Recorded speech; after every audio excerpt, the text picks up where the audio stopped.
Olá, galera do YouTube, bem-vindos ao meu canal Nossa Realidade ou para os mais próximos do NR. Puxa a vinheta.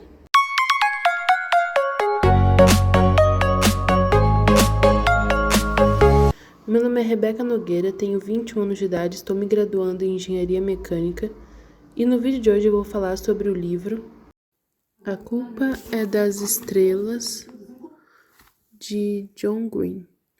É um dos romances contemporâneos mais lidos do mundo, conhecido por equilibrar um humor ácido com uma carga emocional bem pesada. A história é narrada por Hazel Grace Lancaster, uma adolescente de 16 anos que vive com um câncer terminal nos pulmões e dependendo de um cilindro de oxigênio para respirar. Por insistência da mãe, que acredita que Hazel está depressiva, ela passa a frequentar um grupo de apoio.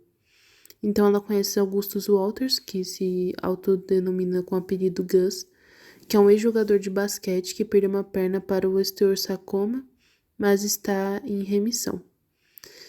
E a conexão entre os dois é imediata, baseada em inteligência, sarcasmo e uma visão realista sobre a doença deles e muitas vezes crítica também. Então, Hazel ela é meio que obcecada pelo livro Uma Aflição Imperial, do Peter Van Houten. E o livro termina abruptamente no meio de uma frase, o que deixa Hazel agoniada para saber o que aconteceu com os personagens após o fim da história.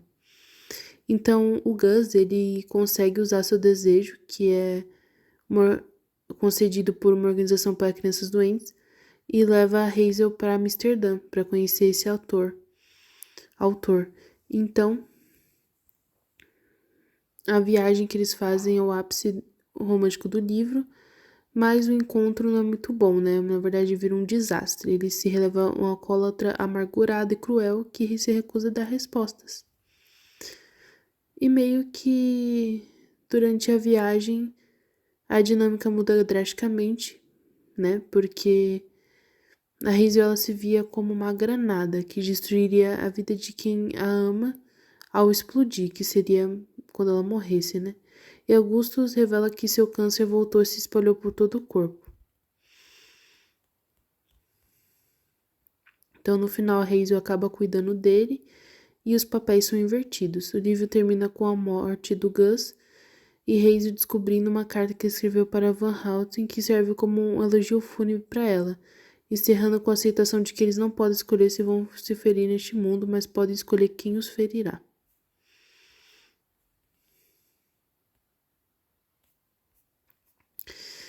Bom, entre as reflexões que a gente pode trazer desse livro, temos a necessidade de ser extraordinário, né? A maior angústia de Augustus Walters não é a morte em si, mas o medo de passar pelo mundo sem deixar uma marca heróica. Ele quer ser lembrado por grandes feitos. Então, o livro nos traz uma reflexão com a ideia de que uma vida comum não é uma vida fracassada. Hazel ensina Gus que ser amado profundamente por poucas pessoas tem tanto valor quanto ser admirado por milhões de estranhos. Também traz sobre o mito da luta contra o câncer, então Hazel critica duramente a linguagem militar usada para falar da doença, como batalha, vencer, perder a guerra.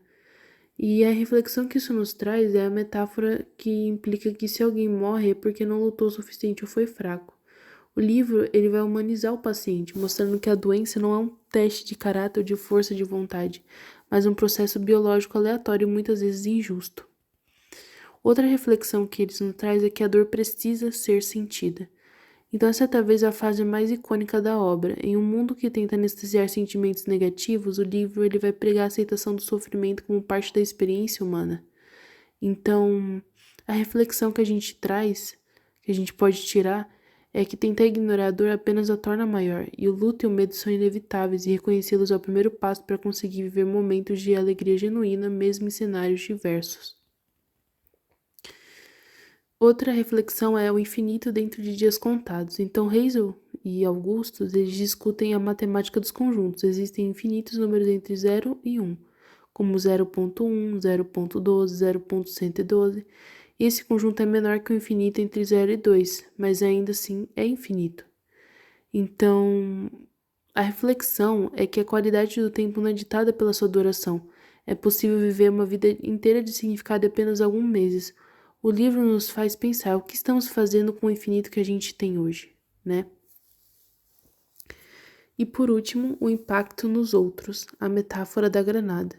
Jesus se descreve como uma granada, em algum momento ela vai explodir e quer minimizar as vítimas, por isso ela tenta se afastar das pessoas. O livro vai concluir, então, que amar alguém é aceitar o risco de ser ferido.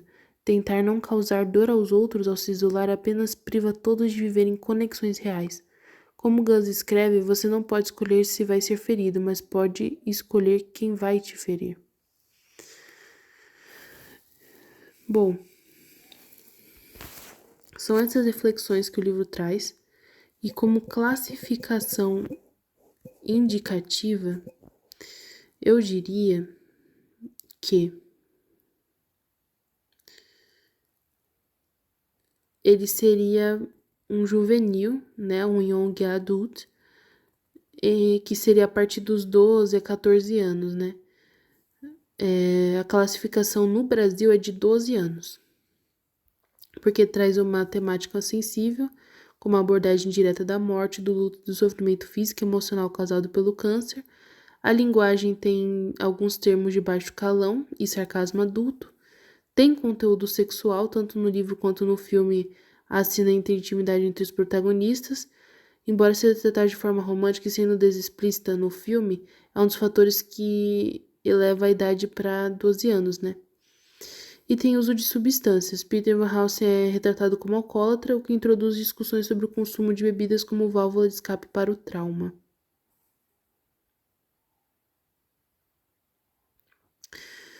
Bom, porém, uma observação é que, embora seja classificada para 12 anos, a carga emocional da história é considerada muito alta. Ou seja, para leitores ou espectadores mais sensíveis ou que estejam passando por processos de luto na família, pode ser um gatilho para momentos de tristeza profunda, exigindo um certo grau de maturidade emocional para processar as reflexões filosóficas que John Green propõe. Certo? Então, gente, esse foi o vídeo de hoje. Espero que vocês tenham gostado. Por favor, deixem os seus comentários, tá? São muito importantes, principalmente se for vocês recomendando livros aí pra mim postar aqui no canal.